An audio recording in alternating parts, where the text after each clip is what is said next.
is Grover, a simulated lunar roving vehicle that is used to develop procedures and to identify problems associated with geologic exploration of the moon. It has been driven by the astronauts to familiarize them with the operation of an actual lunar roving vehicle, or LRV, and to rehearse them for their geologic assignments during lunar surface missions. Because of limited life support systems, astronauts on foot can only go a distance of about 2 miles from the landing site. With an LRV, however, the radius of their exploration can be expanded to about 6 miles, permitting the collection of a much larger sample from the lunar surface. Grover was built in a special vehicle shop at the U.S. Geological Survey's Center of Astrogeology in Flagstaff, Arizona. R.A. Mills, who supervised the construction of Grover, explained some of its features.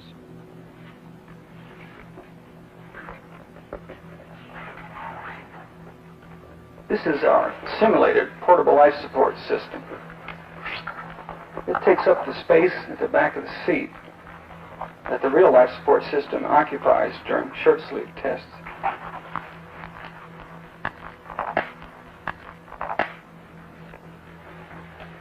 Located beneath the seats are special wire-reinforced cloth storage bags.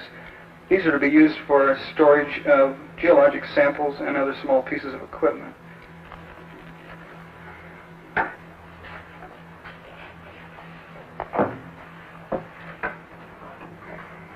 Basic navigation information is provided through a gyroscopic heading indicator. This is periodically updated through a sun alignment device. Communications are handled through this low-gain antenna. This is adjustable from the seated position.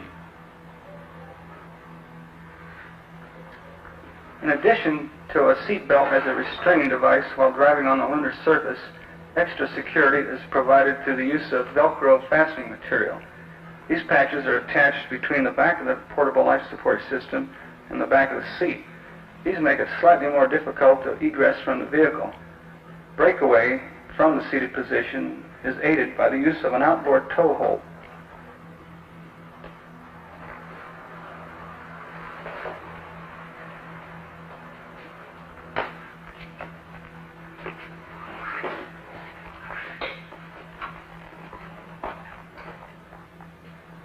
Should failure of a drive motor occur, the outboard tow hold may be withdrawn from its socket and used as a decoupling tool by insertion into the drive mechanism. The Lunar Communications Relay System contains the power supply and the control systems for the colored television camera and the antennas. Aiming of the S-band antenna is a manual operation using this optical device for alignment.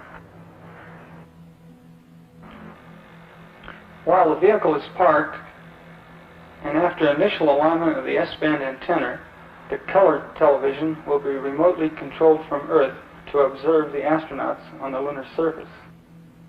Mounted on an extension of the right handhold is the 16mm data acquisition camera. This camera can be operated from the seated position. Primary drive power for the rover is provided through 4 standard automotive type batteries.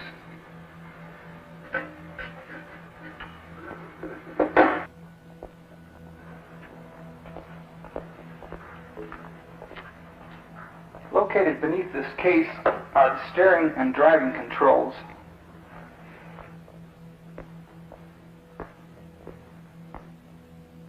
The power for the control system relays is provided through this 24-volt aircraft battery.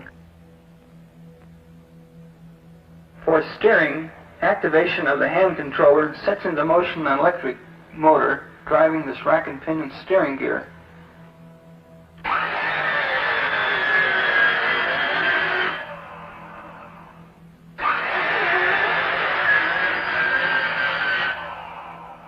Braking of the rover is accomplished through this electric over hydraulic device.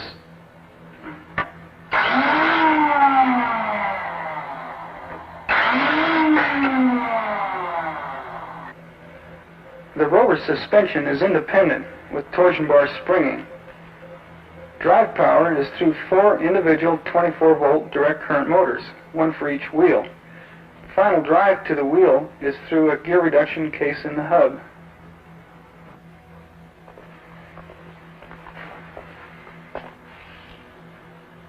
The hand tool carrier presently fitted to the rover is being used for experiments in geological methods. It does not have the same configuration as the flight-qualified unit currently being developed for the lunar mission.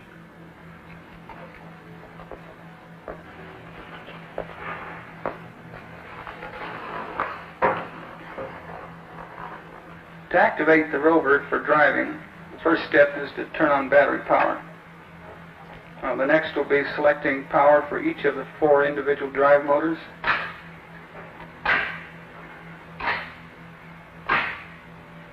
Next we'll select steering. We have a choice of either normal or crab steering. In this case we'll select normal. And finally the direction of travel, either forward or reverse, and we'll select forward. All of the vehicle control movements are incorporated in a single lever, centrally located so that it can be operated from either seat. Now left steering is, of course, left. And right for the right steering. Brake application is by pulling back on the handle. And forward movement releases the brake and applies power.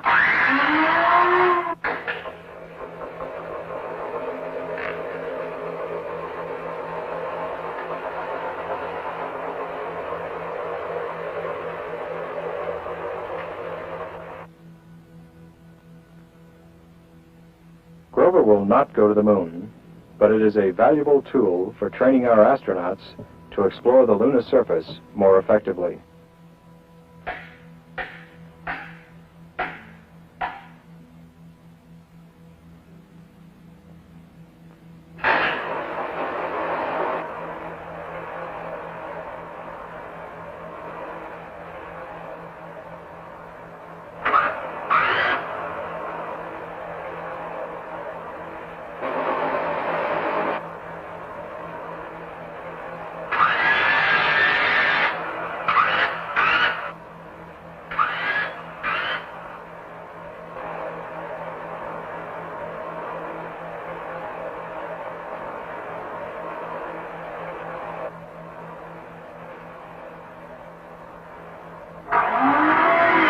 The first scientific field test of the U.S. Geological Survey's Mobile Geological Laboratory began in April of 1965.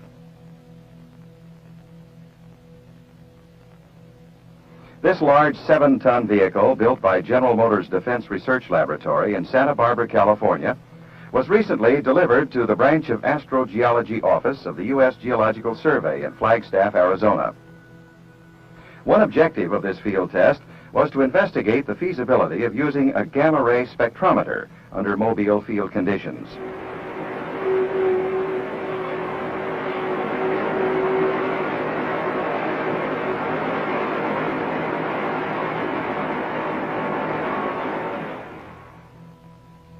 The gamma-ray spectrometer includes a 400-channel pulse analyzer and a tape punch reader. Carl M. Bunker of the Isotope Geology Branch, Denver, Colorado, installed laboratory gamma-ray spectrometric equipment in the vehicle and operated the instrument during field traverses. This experiment is the first step in a study to develop field analysis techniques and instrumentation for possible use in lunar field geological and geophysical exploration. 2 sodium iodide crystals mounted in the well deck scanned an area of about 100 square feet beneath the vehicle. Rock samples were collected at intermittent stops for later laboratory analysis, which will determine the content of radioactive elements such as thorium, uranium, and potassium. The data are stored by magnetic polar memory before being fed into the punch tape system for permanent storage. 1 square mile was investigated by the Mobile Geological Laboratory during 3 days of operation. Gamma-ray activity of various volcanic rocks, including andesite flows, tuffs, and tufaceous sandstones, and a plutonic rock, principally granite, was measured. Personnel from the Branch of Astrogeology provided geologic control for the test. Power for driving the Mobile laboratory is provided by a 6-cylinder air-cooled automotive engine. The automatic 4-speed transmission can drive either 2 or 4 wheels. A generator providing 110 and 220 AC current for operation of scientific instruments and an air conditioning unit complete the power requirements. The oversized wheels with large low-pressure tires adapt the vehicle for off-highway travel. The crew compartments provide space for sleeping and cooking facilities for 2 men or for additional instrument installations.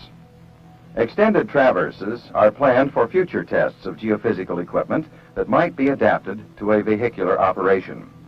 Results of this first field test will be known when analytical data on the collected rock samples are available. Preliminary study during the traverse showed that the field-mounted gamma-ray spectrometer was sensitive enough to detect small differences in radioactivity of various rocks containing minute amounts of uranium, thorium, or potassium. Potassium.